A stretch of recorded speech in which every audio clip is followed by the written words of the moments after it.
নমস্কার, আপনাদের সকলকে স্বাগত। আজকে আমি আপনাদেরকে একটা খুব সহজ স্ন্যাক একটা তৈরি করে দেখাবো। সেটা হলো ব্রেড কোন। এই কোনটা দেখতে যতরকম সুন্দর, খেতেও ততটা ভালো। আর খুব অল্প ইনগ্রেডিয়েন্টসে জিনিসটা হয়ে যায়, তৈরি হয়ে যায়। তেলটাও খুব কম লাগে, যা একটু লাগবে স্টাফিংয়ে, আর এরপরে আর লাগবে না। আর খেতে তো দুর্ধর্ষ লাগে, অনেকটা টোস্ট বিস্কিটের মতন লাগবে, ক্রাঞ্চি হয়, টেস্টি হয়, খুব ভালো লাগবে। আসুন তাহলে দেখিনি কিভাবে আমি করলাম এই রেসিপিটা। এই ব্রেড কোন তৈরি করার প্রথমে আমি স্টাফিংটা তৈরি করে নিচ্ছি। এখানে আমি স্টাফিংয়ের জন্য যা যা সবজি নিয়েছি সেগুলো হলো পেঁয়াজ নিয়েছি এরকম ডাইস করা, আর দেখুন এরকম ডাইস করা পেঁয়াজ নিয়েছি, ক্যাপসিকামও এরকম ঠিক ডাইস করা কেটে নিয়েছি। আর নিয়েছি পনির, আর কড়াইশুঁটি, সুইট কর্ন, বয়েল পটেটো, আর একটা লঙ্কা নিয়েছি। এবার রান্নাটা করতে চলে যাচ্ছি।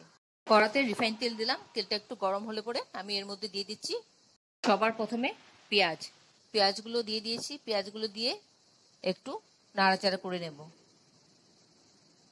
পেঁয়াজের কাঁচা গন্ধটা যখন চলে যাবে তখন আমি এর মধ্যে দিয়ে দেব ক্যাপসিকামগুলো।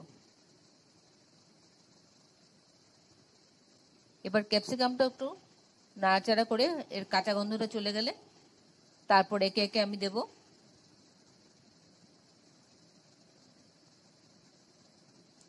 কাঁচা লঙ্কা, আর 2 কোয়া রসুন নিয়েছি, সেটা একটু গ্রেট করে দিয়ে দিচ্ছি।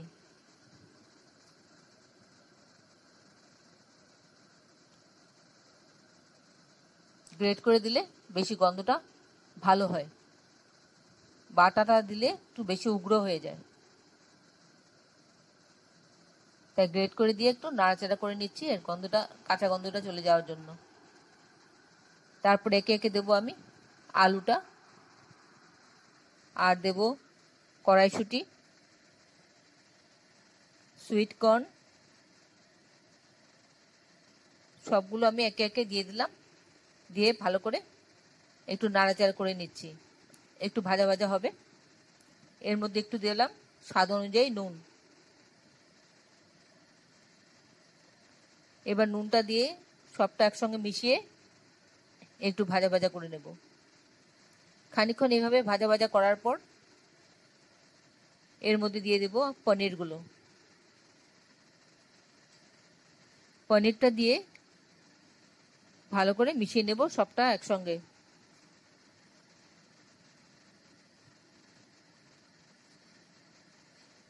খানিকক্ষণ এইভাবে ভাজা ভাজা করব।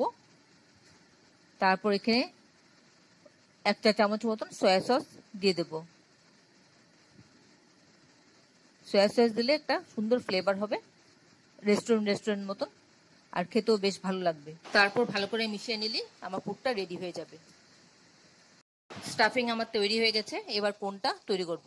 তার জন্য আমি এখানে কিছু ব্রেড নিয়ে নিয়েছি, স্লাইস ব্রেড পিস। এই স্লাইসগুলো দিয়ে আমি কোনটা তৈরি করব। এখানে আমি দিয়ে দিলাম চপিং বোর্ডটা, এর উপরে আমি একটা একটা করে স্লাইস দেব, দিয়ে তার ধারগুলি কেটে নেব, যে ব্রাউন কালারের ধারগুলো সেগুলো কেটে নেব।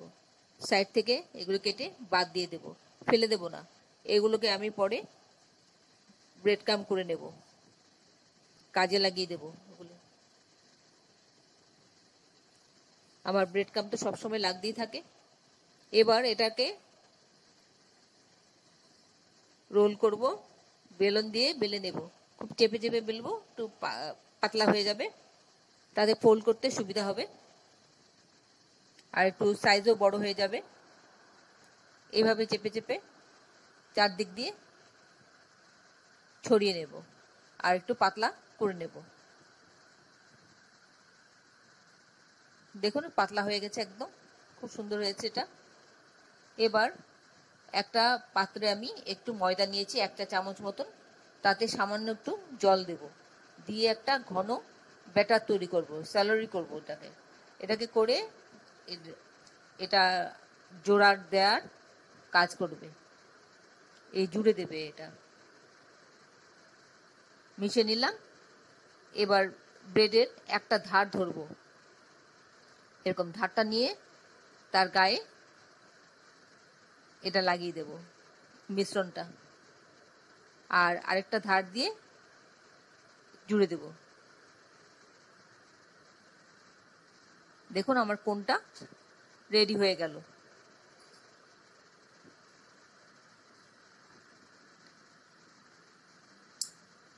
এবার আরেকটা কোণ আমি করে আপনাদেরকে দেখাচ্ছি।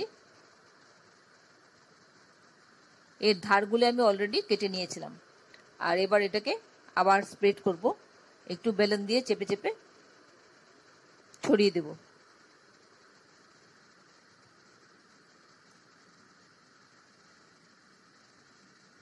ঘুরিয়ে ঘুরিয়ে চারদিক দিয়ে চেপে দিলে কি হবে, এটা সাইজে একটু বড় হবে চারদিক দিয়ে, আর একটু পাতলাও হয়ে যাবে।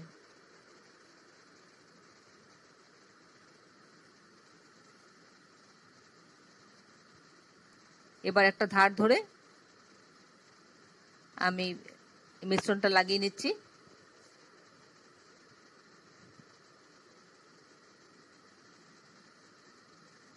লাগিয়ে আরেকটা কোণ তৈরি করে নিলাম। এইভাবে আমি বাদ বাকি সবগুলো কোণ রেডি করে নিচ্ছি। দেখুন কি সুন্দর হয়েছে, একদম সহজ, সবাই পারবে। এবার বাদ বাকিগুলো তৈরি করে নিয়ে নিচ্ছি। আমার সবগুলো রেডি হয়ে গেল। এবার পুরটা এর মধ্যে দেব, স্টাফিং করব। এর ভেতরে পুরটা দিয়ে দিচ্ছি।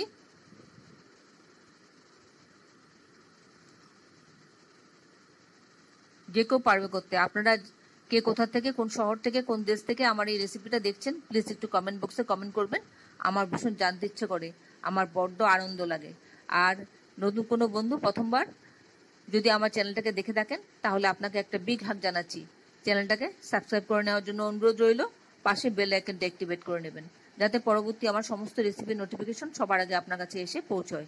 আর আপনি যদি ফেসবুক থেকে দেখে থাকেন, তাহলে ফলো বাটনটা ক্লিক করবেন আর একটা লাইক দেবেন, তাহলে আপনি আমার সাথে জুড়ে যাবেন। আপনি আমার সাথে জুড়ে গেলে আমার সমস্ত রেসিপির নোটিফিকেশন সবার আগে আপনার কাছে এসে পৌঁছবে।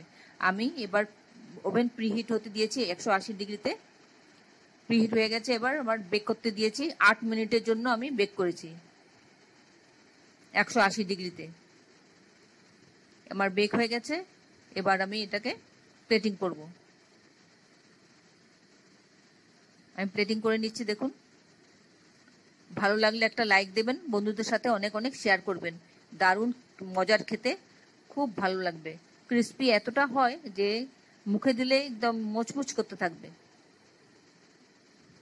এতক্ষণ ধৈর্য ধরে আমার এই রেসিপিটা দেখার জন্য আপনাদেরকে অসংখ্য অসংখ্য ধন্যবাদ। আপনারা সকলে ভালো থাকবেন, সুস্থ থাকবেন, ঈশ্বরের কাছে কামনা করি। আর এই ধরনের নতুন নতুন রেসিপি দেখতে আমার চ্যানেলটাকে সাবস্ক্রাইব করে নেবেন, পাশে বেল আইকনটা অ্যাক্টিভেট করে নেবেন। আর আপনারা যারা এখনো পর্যন্ত আমার চ্যানেলটাকে সাবস্ক্রাইব করেননি, ঝটপট সাবস্ক্রাইব করে নিন। আপনাদেরকে আমাদের মাঝে দেখতে পেলে আমাদের খুব ভালো লাগবে। এবার টমেটো সস দিয়ে আমি এটা পরিবেশন করলাম। আপনারা আপনাদের পছন্দ অনুযায়ী চাটনি দিয়েও করতে পারেন পরিবেশন। খেতে খুবই ভালো লাগে। অবশ্যই একবার খেয়ে দেখবেন কেমন লাগে, আপনাদের কেমন লাগছে। যদি কোনো প্রশ্ন থাকে অবশ্যই কমেন্টসে জানাবেন, আমি আপনাদের প্রশ্নের উত্তর দিয়ে দেব।